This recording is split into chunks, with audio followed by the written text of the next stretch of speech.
दिल्ली और दिल्ली एनसीआर में air pollution और वाटर पोल्यूशन की दो बड़ी समस्या है। और एयर पोल्यूशन का कारण यह है कि दिल्ली के बीच में से पंजाब, हरियाणा, उत्तराखंड, हिमाचल, यहाँ से लेकर आने वाला पूरा ट्रैफिक दिल्ली के बीच में से आगे राजस्थान और गुजरात की ओर जाता है। और इसलिए दिल्ली का एयर पोल्यूशन कम करने के लिए सुप्रीम कोर्ट में भी पब्लिक इंटरेस्ट लिटिगेशन चल रही है। तो दिल्ली के आसपास ये पूरे ट्रैफिक जैम को और एयर पोल्यूशन को कम करने के लिए हमने अनेक प्रोजेक्ट्स हाथ में लिए हैं। उसमें से द्वारका एक्सप्रेस हाईवे ये बहुत इम्पोर्टेंट प्रोजेक्ट है। ये आज ही मैं राव इंद्रजीत सिंह को याद कर रहा था कि मैं गुड़गांव में कार्यक्रम के उद्घाटन के लिए आया था और स्टेज पर बैठे समय हरियाणा के मुख्यमंत्री मनोहर लाल जी ने मुझे कहा कि हमारा एक छोटा सा काम अटका हुआ है, 8-10 किलोमीटर का ही रोड है हमारे हरियाणा में, बाकी दिल्ली का है। अब दोनों के बीच में अनेक दिनों से लैंड कुछ एक्वायर्ड हुई, कुछ पड़ी हुई है, तो आप इसको एक्वायर्ड करके करा लीजिए और इसकी घोषणा करिए। तो मैंने सोचा कि 25-30 किलोमीटर में 200-300 करोड़ का काम होगा, और मैंने तुरंत बिना देखे बिना पूछे मैंने वहाँ डिक्लेयर कर दिया कि हम NHAI को इसको एक्वायर्ड करते और ये करेंगे। और बाद में जब मुझे पता चला कि ये 10,000 करोड़ का है, 29 किलोमीटर, पर मैंने जो जबान दी थी वो मैंने पूरी की। NHAI का ये हाईवे हमने अपने हाथ में लिया। इसमें लैंड एक्विजिशन में बहुत से प्रॉब्लम आए, काफ़ी तकलीफ़ें हुई, हाई कोर्ट, सुप्रीम कोर्ट तक, आर्बिट्रेशन, सब कुछ हुए। अब उसको क्लियर हुआ है। ये जो 4 पैकेजेस है वो 29 किलोमीटर के हैं। तो 29 किलोमीटर में जो है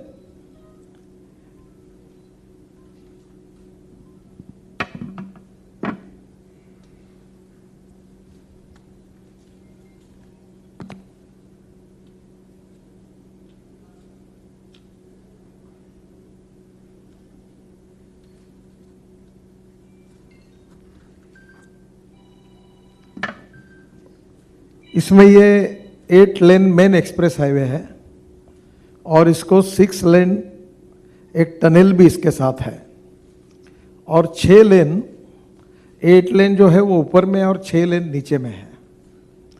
तो स्वाभाविक रूप से इतने बड़े प्रमाण पर एक जगह पर मुझे बहुत खुशी है कि इंजीनियरिंग मार्वल्स के ऐसे अनेक प्रयोग करने का अवसर मुझे मिला। हमारे यहाँ वर्ली बांद्रा सीलिंग प्रोजेक्ट जो है वो मुंबई में बना हुआ है, उसको भी बनाने का सौभाग्य मुझे मिला। और अभी नागपुर में हमने एक बनाया मेट्रो में, जो NHAI ने उसमें सहभाग लिया है, कि नीचे में रोड है, ऊपर में ब्रिज है और उसके ऊपर में मेट्रो है। तो 3 जगह पर ये बना है, पर ये उससे भी आगे है। एक जगह पर पहले 0 लेवल है, फिर -1, नहीं फिर 1, -1, फिर 1 और फिर 2, 4 लेयर एक समय बनी है। तो मुझे लगता है शायद हिंदुस्तान में पहली बार ये बनी है। टनल 8 लेन अर्बन टनल, ये भी पहली बार बनी हुई है। और ये जो construction of longest 3.6 kilometre 8 lane urban road tunnel in India, ये पहली है। फर्स्ट एलिवेटेड अर्बन एक्सप्रेसवे, जिसमें 4 लेयर मैंने आपको बताया। Project road network compromises of 4 levels: tunnel, underpass at grade road level, elevated flyover and flyover above flyover. ये India first 9 kilometre long 8 lane flyover है, 34 metre wide है और single पियर है, with 6 lane service road भी है इसमें। India first internal interchange, कौन सा ये 4 लेवल इंटरचेंज इन द्वारका, ये इसकी विशेषता है। टोटल ये एलिवेटेड रोड 23 किलोमीटर है 8 लेन का, और इसके साथ साथ एक टनल भी जो मैंने बताई वो भी है। अब इसके साथ 1.5 मीटर की नई टनल हम तैयार करेंगे, जिसके कारण डायरेक्ट T3 टर्मिनल जो एयरपोर्ट का है वहाँ पहुँच जाएंगे। और वहाँ से जाने आने वाले लोगों को अब NH8 का उपयोग करने की आवश्यकता नहीं, वहाँ से डायरेक्ट ये रोड से आगे आएंगे। इसका सबसे बड़ा फायदा होगा कि जो NH8 है उसके ऊपर आज मुझे बड़ा आश्चर्य लगा, बताया गया 3 लाख PCOs का ट्रैफिक है, तो इसका 50-60% ट्रैफिक कम हो जाएगा। तो ये रोड पर काफ़ी ट्रैफिक जाम होता है, तो ये भी इसके कारण राहत मिलेगी। तो इसके बाद में हम लोग कौन सा गणेश विहार, क्या मूर्ति का नाम है, शिव मूर्ति से वसंत कुंज के लिए एक नेल्सन मंडेला मार्ग जो है वहाँ जोड़ने के लिए एक और 5 किलोमीटर की टनल बना रहे हैं। तो ये भी आगे तुरंत इसका काम हमने काफ़ी हाथ में लिया है, DPR बन रहा है, शायद इसी साल ये काम शुरू करेंगे। तो ये जो टनल बनेगी इसके कारण स्वाभाविक रूप से ट्रैफिक जाम के प्रॉब्लम आपके सॉल्व हो जाएंगे और इसी रोड का उपयोग करके होगा। इसमें दिल्ली जयपुर जो रोड था, ये मैं जब मंत्री बना तो बहुत समस्याएं थी, काफ़ी तकरारें लेकर, मुझे लगता राव साहब भी अनेक बार मेरे पास आए, यहाँ के MP MLA सब त्रस्त थे। तो ये हीरो वाला ब्रिज हमने बनाया, एक राजीव चौक का था उसको कुछ किया, अंडरपास बनाया, आगे भी 2-3 ब्रिजेस बनाए। काफ़ी जगह पर हमने ट्रैफिक जाम हो रहा था उसके लिए भी अलग प्रकार से डिज़ाइन करके वो भी बनाया, ताकि आज मैं रोड से आया हूँ काफ़ी उसमें काफ़ी सुविधा प्राप्त हुई। ये प्रोजेक्ट में सबसे बड़ा इम्पोर्टेंट ये है कि दिल्ली में इसके साथ साथ दिल्ली और दिल्ली NCR में हम लोग जो काम कर रहे हैं वो करीब 60,000 करोड़ के काम हम कर रहे हैं। तो मैं आपको ये भी बताऊंगा,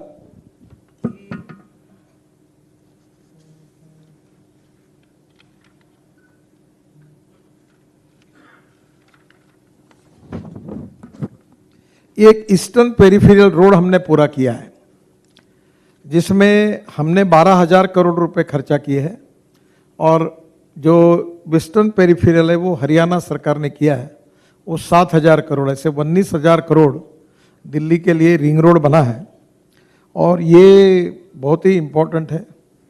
तो मुझे लगता है कि ये हमारे लिए दिल्ली में जो बाहर से पंजाब, हरियाणा, उत्तराखंड, हिमाचल से जो ट्रैफिक आता था वो अभी दिल्ली के बाहर जा रहा है। तो ये कीमत इसकी 12,000 करोड़ हमने NHAI की तरफ से खर्चा किया है।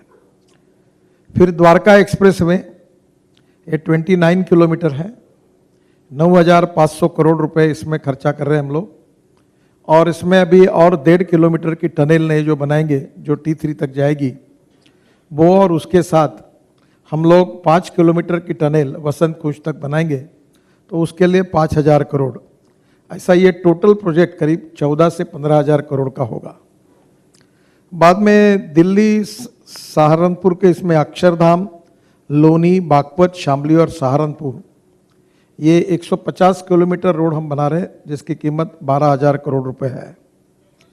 फिर दिल्ली मेरठ एक्सप्रेस हाईवे, जिसमें से दिल्ली के पैकेज ओपन हुए हैं, वो करीब 7,000 करोड़ के हैं, और दिल्ली मेरठ आने के लिए 4 घंटे लगते थे। हम अप्रैल में इसका मार्च एंड तक ही उसका काम पूरा करेंगे, पर 2 ROB पूरे नहीं हुए हैं, तो शायद जून तक लग जाएगा। तो ये होने से द्वारका से अपना मेरठ से दिल्ली 45 से 50 मिनट हो जाएगा। तो ये इसके ऊपर हमने 7,000 करोड़ खर्चा किए। दूसरा जो इम्पोर्टेंट रोड था वो UER phase 2 new ring road Delhi का, इसके लिए मुझे LG साहब ने बहुत सहयोग किया। इसका लैंड एक्विजिशन पूरा हुआ है, DDA के साथ बातचीत हुई, और उसके बाद में अभी उनके प्रपोजल से उन्होंने एक्सेप्ट किया है, टेंडर हमने बुलाकर रखा है। ये दिल्ली, ये UER phase 2 new ring road Delhi, ये 7,700 करोड़ रुपए का है, और मेरा विश्वास है कि आने वाले 3 महीने में हमने टेंडर बुला लिया, इसके काम की हम शुरुआत करेंगे।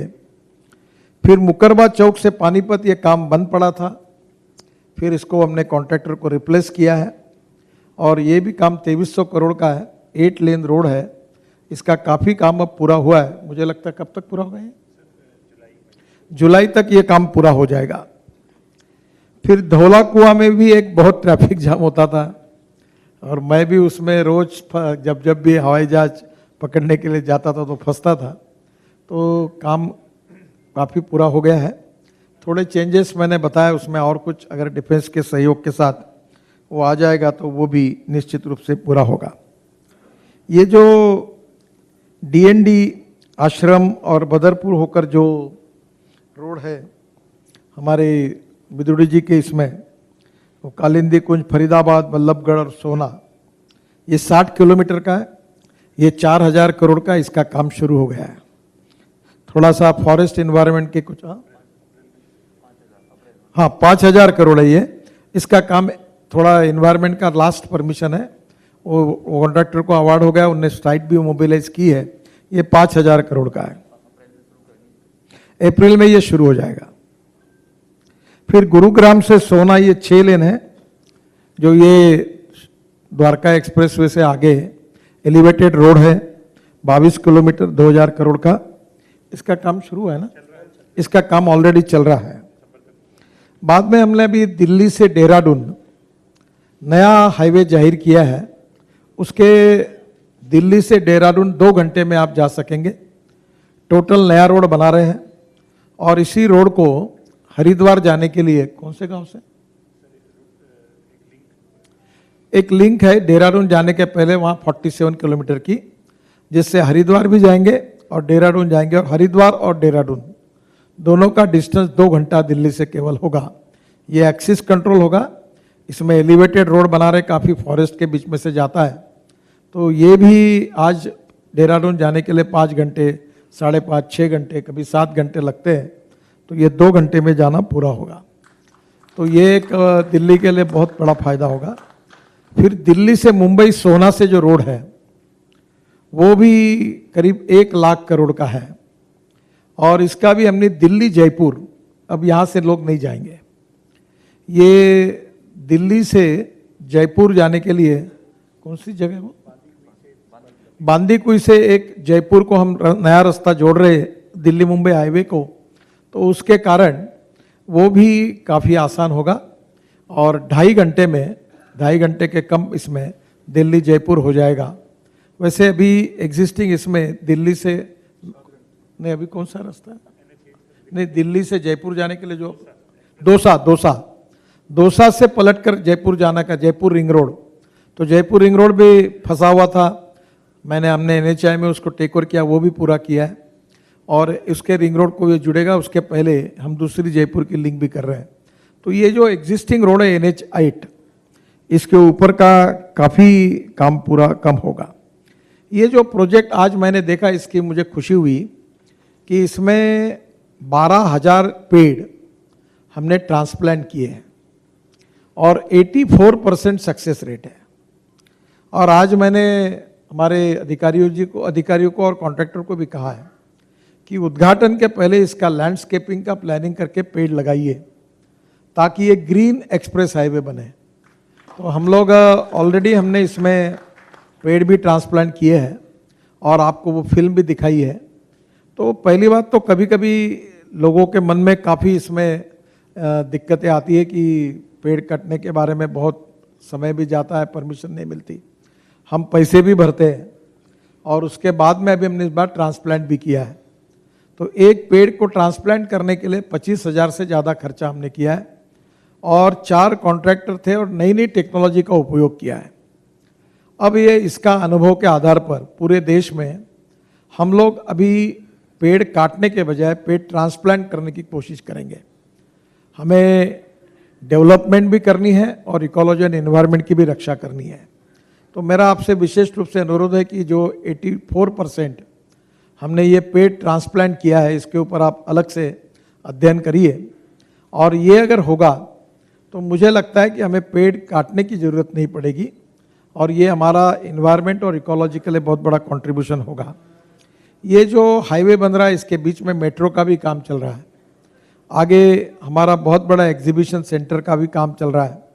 तो आने वाले समय में ये एरिया वर्ल्ड की हाई क्लास सिटी जैसे सिंगापुर है, या दुबई का सेंटर जैसा है वैसा ये होगा। अभी मैं देख रहा था, इसमें टोटल इस प्रोजेक्ट में इंटेलिजेंट ट्रैफिक सिस्टम है, ट्रांसपोर्टेशन सिस्टम है, फुल्ली ऑटोमेटेड टोलिंग सिस्टम है, कहीं टोल नाका नहीं होगा। Total estimated consumption of 2 lakh metric tonne steel, यानी एफएल टावर से 30 गुना ज़्यादा यहाँ स्टील यूज हुआ है। और total estimated consumption of 20 lakh cubic metre of concrete, ये बुर्ज खलीफा जो बिल्डिंग बनी थी उससे 6 टाइम्स ज़्यादा कंक्रीट इसमें लगा हुआ है। तो स्टील और सीमेंट इंडस्ट्री को हम लोग बहुत सपोर्ट करते हैं। थोड़ा हमारा सपोर्ट देखते हुए उन्होंने रेट को भी ध्यान में रखना चाहिए। ऐसी स्थिति ना लाए कि अब स्टील और सीमेंट के भी अल्टरनेटिव ढूंढने के लिए हम लगे हैं, क्योंकि ये रेट ज़्यादा बढ़ने से हमारी योजनाओं पर भी उसका इम्पैक्ट बहुत बुरा होता है। तो ये रोजगार निर्माण करने वाला है। ये पूरे प्रोजेक्ट्स में डायरेक्ट इनडायरेक्ट 50,000 लोगों को रोजगार मिला है। और यहाँ की इकोनॉमी, ये प्रोजेक्ट बनने के बाद जो नई स्मार्ट सिटी ये बनेगी गुड़गांव की, ये शायद मुझे लगता है कि वर्ल्ड में जैसी शंघाई में डेवलपमेंट हुई है या सिंगापुर जैसे डेवलप हुआ नया, उसी प्रकार से यहाँ एक डेवलपमेंट एरिया में होगी। जो यहाँ लोगों ने फ्लैट बनाए थे वो पड़े थे, बिल्डिंगें अधूरी पड़ी थी, वो सब काम उन्होंने भी जोरों से शुरू किया है। और यहाँ प्लान डेवलपमेंट हो, ग्रीनरी हो, और इसके साथ साथ ये हमारे देश की अच्छी सिटी बने, यही हमारा प्रयास है।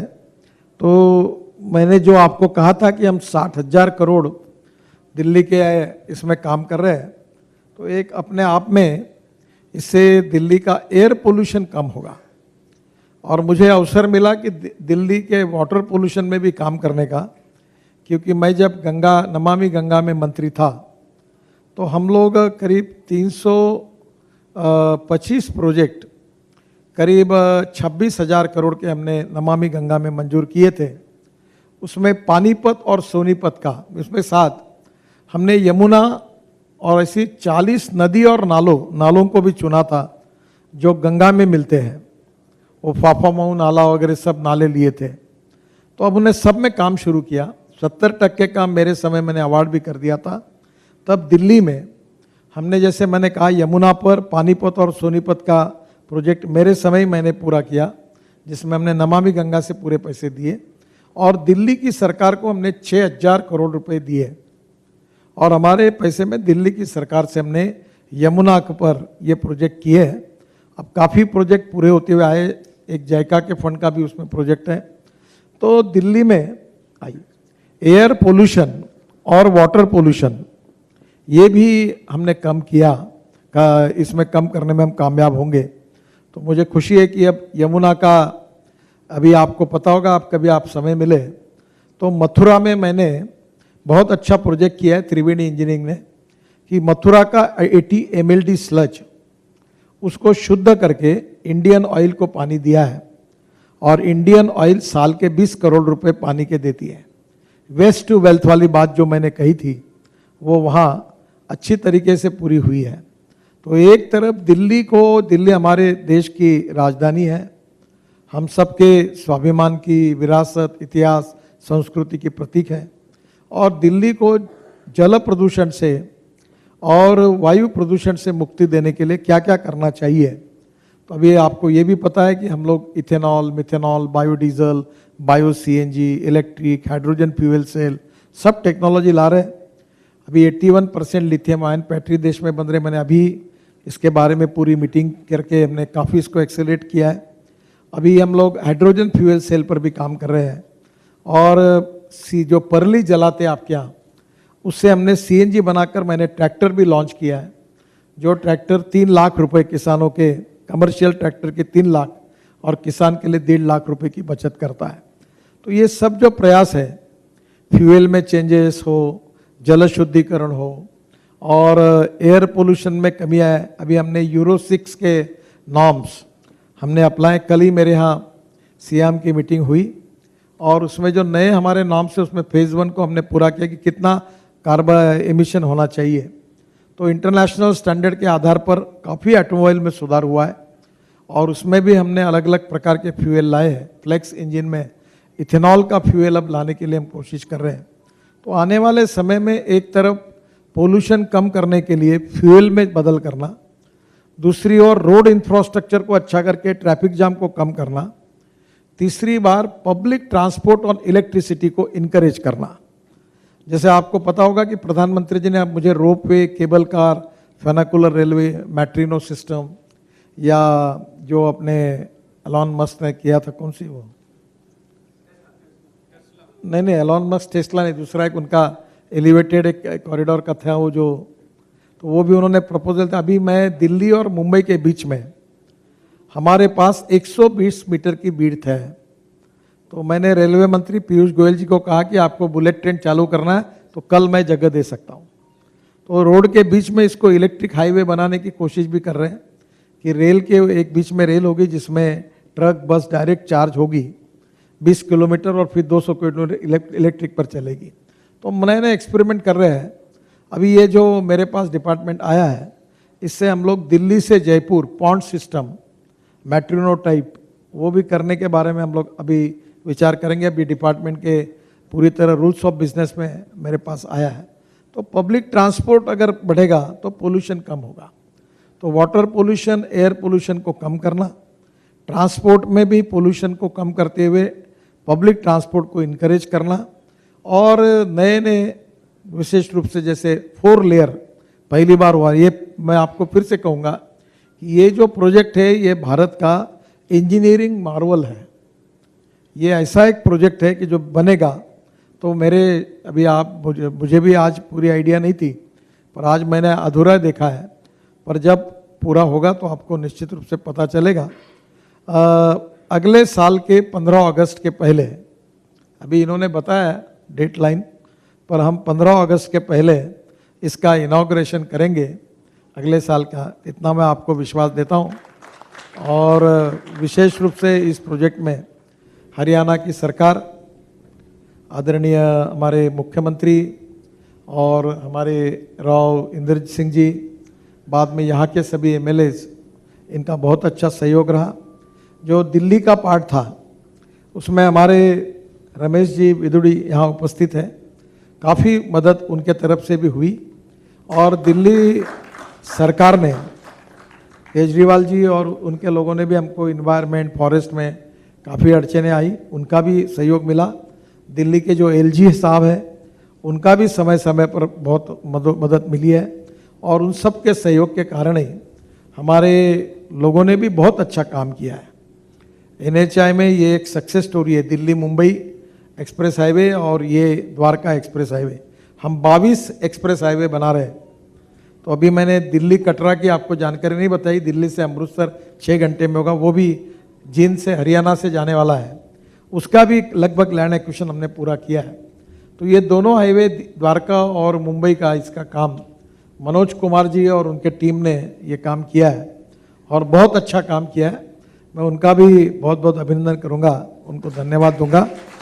और जो यूईआर फेज 2 न्यू रिंग रोड, जो डीडीए के साथ अभी हमने लगभग सब क्लियरेंसेस मिल गए, और ये करीब 4000 करोड़ का ये रोड जो है, ये 7700 करोड़ का, ये पूरा करने में विशेष रूप से परवेश जी यहाँ आए हैं। उन्होंने लगातार इसका पीछा किया, एलजी के साथ, उनके साथ हमारी काफ़ी मीटिंगें हुई, डीडीए के साथ मीटिंग हुई, और अभी निश्चित रूप से सबका सहयोग मिला है। उसका भी काम, केवल एक आखिरी का पत्र यूडी का आज कल भी आ जाएगा, तो हमने टेंडर रिसीव किया है, 2 महीने के अंदर उस काम की हम शुरुआत करेंगे, ऐसा मैंने ऑलरेडी आपको बताया। दिल्ली अच्छी हो रही है, सुंदर हो रही है, दिल्ली स्वच्छ हो, सुंदर हो और प्रदूषण मुक्त हो, एयर पोल्यूशन और वाटर पोल्यूशन से मुक्त हो। और इसलिए जो प्रयास हमारे थे, और जिसमें सुप्रीम कोर्ट में एक पीआईएल भी पेंडिंग है, चल रही है, तो सुप्रीम कोर्ट ने भी मुझे बुलाया है कि भैया आपने क्या क्या करने वाले हमें भी इसमें बताइए। तो अभी कोविड के कारण थोड़ा 2 बार पोस्टपोन हुआ, पर मुझे लगता है कि सभी लोग इसमें चिंतित थे। पर ये सब काम होने के बाद निश्चित रूप से लोगों को भी राहत मिलेगी, दिल्ली की प्लान डेवलपमेंट होगी, और दिल्ली जल प्रदूषण और वायु प्रदूषण से मुक्त होगी। और आज जो दिल्ली का जो पोल्यूशन का मीटर आगे जाता है, वो निश्चित रूप से आने वाले 3 साल के अंदर दिल्ली का पोल्यूशन और कम होगा। और इसलिए ये आज का प्रोजेक्ट बहुत ही इम्पोर्टेंट है, और इसलिए आज मुझे देखने का मौका भी मिला है, तो मुझे खुशी है। एक आज मुझे याद आई कि इस प्रोजेक्ट का भूमि पूजन करने के लिए अरुण जेटली जी और सुषमा स्वराज दोनों को हमने बुलाया था, और उस समय कोड ऑफ कंडक्ट लगने वाला था पार्लियामेंट चुनाव का, तो जल्दबाजी में हमने इसी होटल के नज़दीक कार्यक्रम किया था, और अरुण जी और सुषमा जी ने इसका भूमि पूजन किया था। आज वो प्रोजेक्ट जब उनके हाथ से इसके पूरे हो रहे हैं, इस समय वो उपस्थित नहीं है, इसका मुझे बहुत दुख है और दर्द भी है, और याद भी आई है कि वो कार्यक्रम मुझे आज याद आया कि जिस समय इसकी हमने शुरुआत की थी, पर वो दोनों आज हमारे बीच में नहीं है।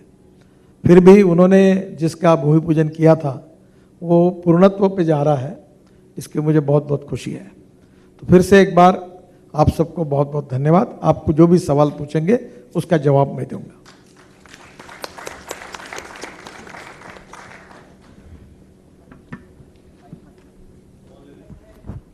सर हेलो सर, इधर पूछें सर। सर नमस्कार। सर नमस्कार। सर आपका जो वेस्ट टू वेल्थ आपने अभी बोला भी सर, तो ये जो 29 किलोमीटर्स में जो रोड है ये तारकोल से बन रहा है प्राइमरीली। आपने पिछली बार बोला था कि ये हम लोग जो रिसाइकल होगा जो अपना दिल्ली में वेस्ट है उससे बनाएंगे, तो क्या इसमें बनेगा सर? ऐसा मैंने कभी कहा नहीं था, पर मैं आपको बताता हूँ हमने क्या कर रहे हैं। हमने 10% प्लास्टिक और रबर वेस्ट बिटुमेन रोड में मैंडेटरी कर दी है, और उसके कारण हम काफ़ी बड़े प्रमाण पर देश में प्लास्टिक और रबर वेस्ट का उपयोग कर रहे हैं। दूसरी ओर हम अभी कोशिश कर रहे हैं कि निश्चित रूप से रोड बनाते समय प्री कास्ट में ही काम करें। जैसे प्री कास्ट का अभी आपने जो कास्टिंग यार्ड देखे, पहले पद्धति ये थी कि जगह पर पहले सैंड आती थी, सीमेंट आता था, फिर वो उड़ता था, फिर वो कंक्रीट मिक्सर में चलता था, फिर वो पिलर खड़ा होता था। तो लगभग ये पूरा प्री कास्ट में हो रहा है। और मेरा दिल्ली के DDA के साथ और दिल्ली म्यूनिसिपल कॉरपोरेशन के साथ भी और दिल्ली के राज्य सरकार से अनुमति है कि अब दिल्ली में बिल्डिंग कंस्ट्रक्शन को भी प्री कास्ट मैंडेटरी करना चाहिए, क्योंकि दिल्ली में जो प्रदूषण लेवल है वो देखते हुए तो हमने इन्वायरमेंट के लिए ये पूरे हमारे रोड कंस्ट्रक्शन में आया। अभी एक 2 किलोमीटर रोड मेरे कॉन्स्टिट्यूंसी में नागपुर में NHI हमारी मिनिस्ट्री की तरफ से हो रहा है। जो कंक्रीट रोड जो नीचे का है उसकी प्रीकास्ट स्लैब होगी और स्लैब जुड़ी जाएगी, तो रोड भी अब फैक्ट्री में बनेगा। रोड यहाँ बनाने की जरूरत नहीं पड़ेगी। तो हमने इन्वायरमेंट के लिए किया है। सर मैं आमिर हूँ न्यूज़ नेशन से। सर इस साइड इधर सर सवाल ये है कि कंस्ट्रक्शन काफ़ी अच्छी तेज़ी से चल रहा है, हम लोग ने भी देखा फील्ड पे आपके साथ जा करके, लेकिन एक बड़ी समस्या इस समय जनता के सामने है, वो है पेट्रोल डीजल की कीमतें लगातार बढ़ती जा रही हैं। सर एक मिनट, उसी से जुड़ा हुआ है, और लगातार देख रहे हैं आप किसान बॉर्डर्स पे बैठे हुए, क्या आपको लगता है इस तरह आप ये सवाल पूछेंगे तो मैं अपने परिणाम समाप्त कर दूंगा। आप मेरे विभाग से और इस काम के संबंध में पूछिए। पेट्रोल डीजल के भाव कम करने के लिए मैं कह चुका हूं कि अभी इथेनॉल का जो अपने BMW, मर्सिडीज, हुंडई, फोर्ड जितनी कंपनियां ब्राज़ील, कनाडा और USA में हैं, वहाँ उनके पेट्रोल पंप होते हैं, उसमें 100% पेट्रोल या 100% इथेनॉल डाल सकते हैं। इथेनॉल शुगर केन जूस से बनता है, मोलाइसिस से बनता है, BAB मोलाइसिस से बनता है, और अभी राइस और कॉर्न से बनने लगा है। हमारे देश में 465 करोड़ लीटर इथेनॉल हो रहा है, और अभी पेट्रोल में 10% ऐड हो रहा है। कल ही मुझे धर्मेंद्र प्रधान जी ने बताया कि इथेनॉल के पंपों को उन्होंने पेट्रोल पंप का जैसे होते हैं वैसे इथेनॉल पंप खोलने की अनुमति दी है। हरियाणा में बहुत बड़े प्रमाण पर राइस पड़ा है। अभी हम rice surplus, sugar surplus, corn surplus ऐसी है।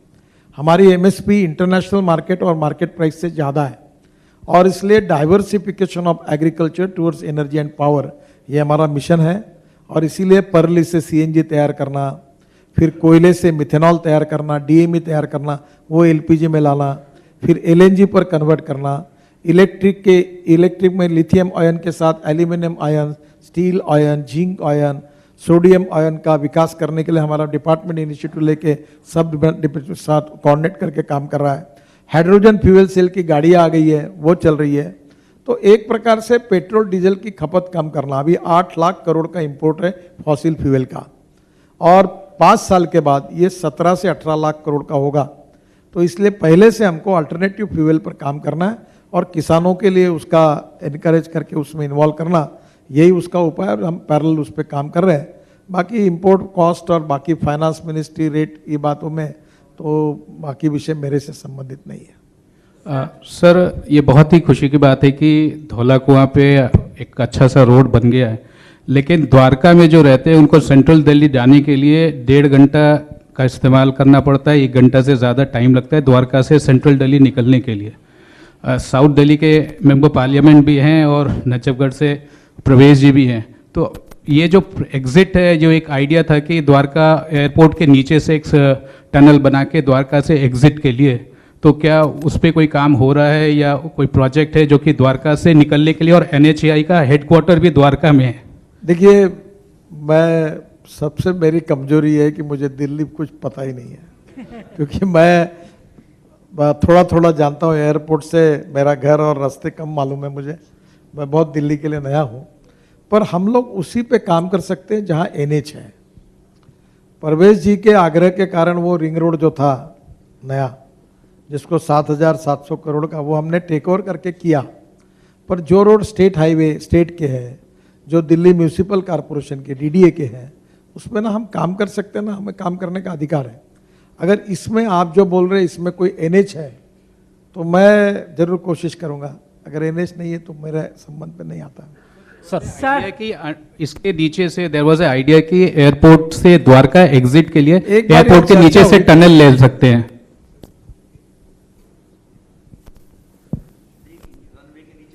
ये एयरपोर्ट एक बार ये मुझे बात है, ये बात लेकर मैंने मीटिंग बुलाई थी और ये प्रॉब्लम सॉल्व करने के लिए, पर एयरपोर्ट अथॉरिटी ने इसके लिए परमिशन देने के लिए नहीं कहा।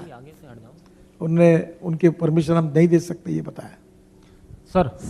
Sir good afternoon, my name is प्रखर और मैं रिप्रेजेंट करता हूं सर 1.5 लाख हरियाणा गुड़गांव के लोगों को द्वारका एक्सप्रेस आप मत बोलिए, अभी ये केवल पत्रकार बोलेंगे, आप मेरे से बाद में बात। सर इधर सर मैं सर्जना शर्मा सनमार्ग न्यूज़पेपर से हूँ।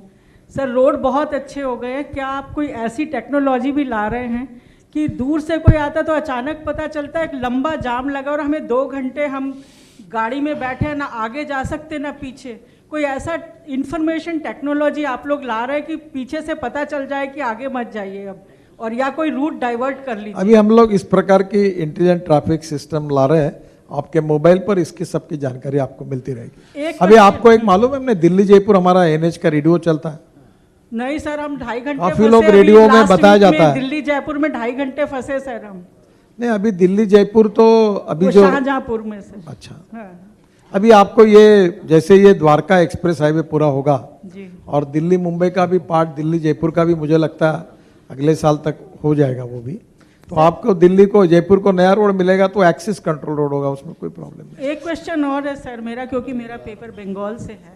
इस बार बजट में 25,000 करोड़ रुपए का आपने एलोकेशन दिया बंगाल में रोड डेवलप करने के लिए। ये योजनाएं कब से शुरू होंगी? और TMC का आरोप है कि ये इलेक्शन की वजह से। मैं आज दिल्ली की बात करूंगा वैसे बंगाल में मैं आपकी केवल सुधार इतना करूँ, मैं 25 लाख नहीं 2 लाख करोड़ के काम कर रहा हूँ और ऑलरेडी काफ़ी रोड मंजूर हुए हैं। कल ही मैं बंगाल में था और कहाँ था कल?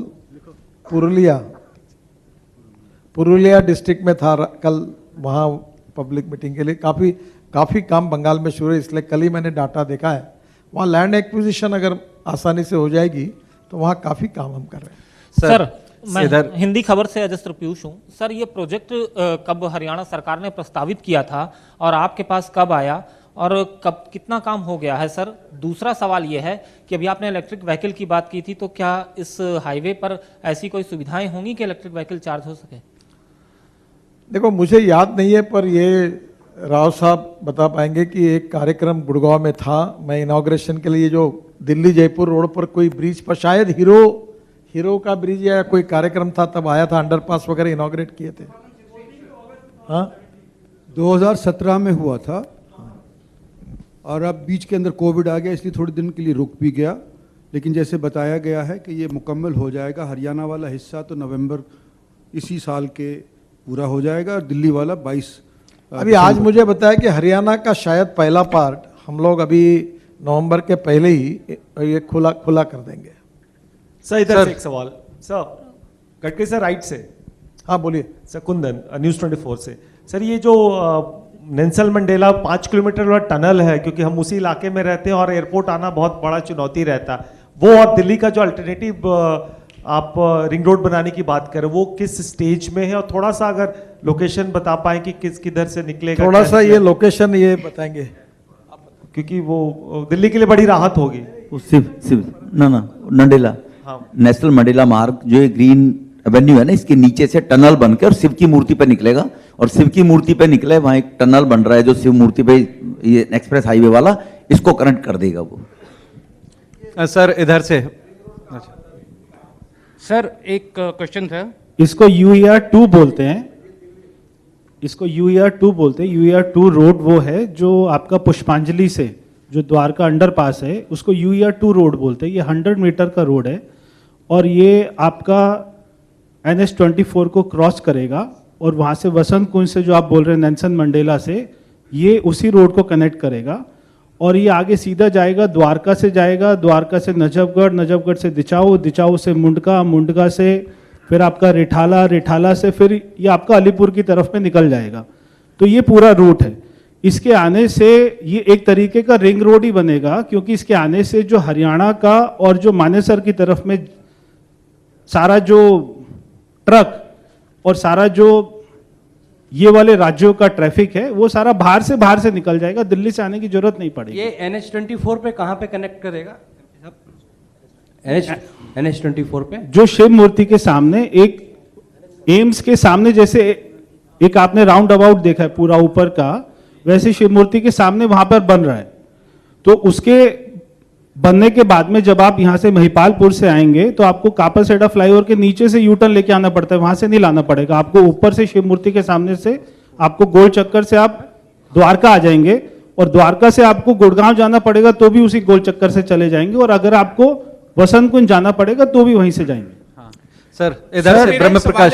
सर कोई गुड़गांव में ट्रैफिक डिसरप्शन की उम्मीद होगी क्या, जो गुड़गांव से दिल्ली आते, क्योंकि शिव मूर्ति बहुत क्रिटिकल इलाका है? देखिए, एक में इतने प्रयास चल रहे हैं। अभी हम एक रोड बना रहे हैं जो भटिंडा से डायरेक्ट भावनगर जा रहा है, 26,000 करोड़ का, जामनगर। तो वो पूरा पंजाब का ट्रैफिक जो है, जो मुंबई से गुजरात जाता है डायरेक्ट राजस्थान, वो वही बाहर के बाहर निकल जाएगा। दिल्ली के लिए इतने जगह पर हमने नए इसमें दूर से प्रयास किए हैं कि अब आने वाले समय में दिल्ली का ट्रैफिक काफी कम हो जाएगा। सर इधर हूँ सर ब्रह्म प्रकाश हूँ जी न्यूज से। हाँ सर मेरा सवाल ये है कि आप चारधाम को कनेक्टिविटी के लिए बना रहे थे हाईवे, तो वो बीच में मामला रुका था, क्या अब उस पर काम शुरू हो गया है? और दूसरा सवाल सर, किसान आंदोलन से कितना फर्क पड़ा है आपके NHAI के टोल प्लाजा का, क्या नुकसान? पहले बात तो ऐसे कि चारधाम के टोटल 55 या 54 प्रोजेक्ट थे, उसमें से करीब हमने 40 प्रोजेक्ट पर हमारा काम शुरू था। उसमें से 35 प्रोजेक्ट लगभग पूरे हुए हैं। 5 प्रोजेक्ट जो है रिंग रोड है, शहर के बाहर के हैं, और 15 प्रोजेक्ट जो है वो सुप्रीम कोर्ट में अटके हुए हैं, और सुप्रीम कोर्ट ने उसके विड्थ कम करने के बारे में वहाँ एक PIL है। इसमें जो कमेटी सुप्रीम कोर्ट ने अपॉइंट की थी उसमें डॉक्टर चोपड़ा करके उसके अध्यक्ष थे, और सुप्रीम कोर्ट का निर्णय था कि जो मेजॉरिटी कमेटी निर्णय करेगी वैसा करना। कमेटी ने वो विड्थ बढ़ाकर दी थी, पर 24 में से 3 सदस्य चोपड़ा जी के साथ अलग होकर उन्होंने अलग रिपोर्ट दिया।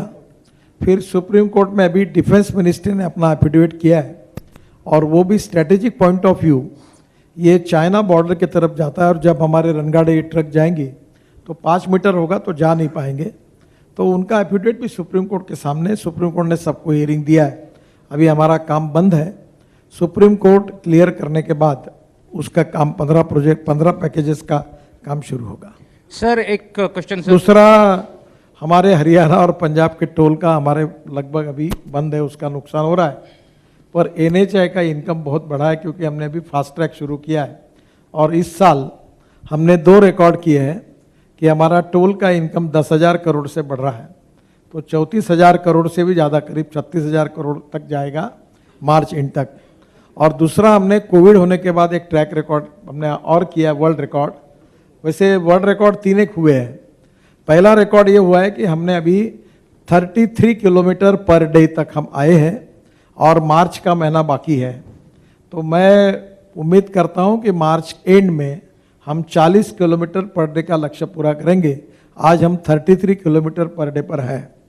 NHAI में हमने 2 वर्ल्ड रिकॉर्ड किए हैं, जो दिल्ली मुंबई हाईवे के ऊपर 4 लेन सीमेंट कंक्रीट रोड 2.5 किलोमीटर एक दिन में पूरा करके वर्ल्ड रिकॉर्ड हमने बनाया है। और दूसरी ओर हमने सोलापुर विजापुर रोड पर 1 लेन का 25 किलोमीटर रोड एक दिन में बनाया, 24 घंटे में, वो भी Guinness book of world record में गया है। तो इस साल ये 3 रिकॉर्ड ऑलरेडी आपके सामने है। सर आपने 2016 में प्रॉमिस किया था गुड़गांव में कि खिड़की दौला टोल को शिफ्ट करेंगे, तो सर अभी हरियाणा CM ने भी कहा है कि लैंड ट्रांसफ़र आपको फरवरी 28 को उन्होंने बोला था, तो क्या इस पे मतलब कॉन्क्रीट कुछ हो पाएगा सर आने वाले 6 महीने में? देखिए, आपको हिस्ट्री मालूम होगी, मैंने आपको बताया था, फिर वो ग्राम पंचायत की जगह थी, फिर वो दिलाने का निर्णय हुआ, फिर वो कोर्ट में गई, अभी भी मामला कोर्ट में चल रहा है। फिर उसके बाद हमने हरियाणा सरकार को कहा था, अब ये सब काफ़ी लीगल कॉम्प्लिकेशंस आए और जिसके कारण मैं ये बात पूरी नहीं कर सका, पर मैं आपको आज डिक्लेयर कर रहा हूँ कि 15 अगस्त अगले साल के पहले ये टोल नाका ही निकल जाएगा और टोल नाका ही वहाँ रहेगा नहीं। द्वारका एक्सप्रेस हाईवे का जिस दिन उद्घाटन होगा उस दिन ये टोल नाका नहीं रहेगा। सर दूसरा, मानेसर से आगे जयपुर तक की रोड की हालत थोड़ी बहुत खराब है सर, और लाइट्स नहीं है वहाँ पे। वो तो चल रहा है, काफ़ी थोड़े बहुत प्रॉब्लम है, हम रिव्यू करते हैं, करेंगे उसमें। सर मैं शैलेश हूँ ANI न्यूज़ एजेंसी से। एक तो आपने जो बोला सर कि 15 अगस्त को अगले साल हम उद्घाटन करेंगे इसका, तो 15 अगस्त के पहले करेंगे। 15 अगस्त के पहले कितने आशान्वित हैं? क्या आपने टारगेट जो है प्रीपोन करा है? और दूसरा, द्वारका एक्सप्रेसवे पे क्या किसी तरह का मेट्रो वगैरह का भी प्रोविजन है इन फ्यूचर? नहीं, मेट्रो मेरा सब्जेक्ट नहीं है, मेट्रो का अलग डिपार्टमेंट होता है, पर ये जो टारगेट है अभी मुझे लगता है मैं कभी टारगेट और घोषणा करने के पहले अधिकारियों से पूछता नहीं हूँ। तो इन्होंने पहले मुझे नवंबर कहा था, कॉन्ट्रैक्टर ने जून तक कहा, और मैंने कहा कि 15 अगस्त के पहले। तो ये कॉन्ट्रैक्टर भी कॉन्फिडेंट है। ये जय कुमार गुप्ता करके कंपनी, ये खड़े हो जाओ, कमल गुप्ता, ये हरियाणा का है पर ये मुंबई में रहते हैं, और ये पहला छोटा सा काम इनको मैंने, फ्लाईओवर जब मुंबई में महाराष्ट्र में मंत्री था तब मैंने इस कंपनी को प्री क्वालिफाई नहीं हो रही थी, उसको क्वालिफाई करके एक नए, इनके पिताजी थे जय कुमार गुप्ता, अब मुंबई की पूरी मेट्रो यही बना रहे हैं। तो ये कंपनी अब कितने करोड़ की होगी? 50,000 करोड़ की। ये L&T के बराबर की कंपनी है जय कुमार, और एक छोटे से इसमें काम किया। ये हरियाणा के यही कोई गांव के हैं। कौन से गांव से? तो इसने मुझे आज अभी कहा है, कमल ने, कि हम लोग जून के पहले पूरा करेंगे, और मनोज कुमार जी ने कहा था दिसंबर बोला था। तो मैंने बीच में 15 अगस्त कहा कि उसके पहले करो, तो यह हो जाएगा। मुझे विश्वास है, वैसे भी अधिकारी मंत्री को बताते समय 4-6 महीने की गैप रखकर ही बता दे ये हो जाएगा। ठीक है, ओके, थैंक यू। खाना खा के जाइए सब लोग।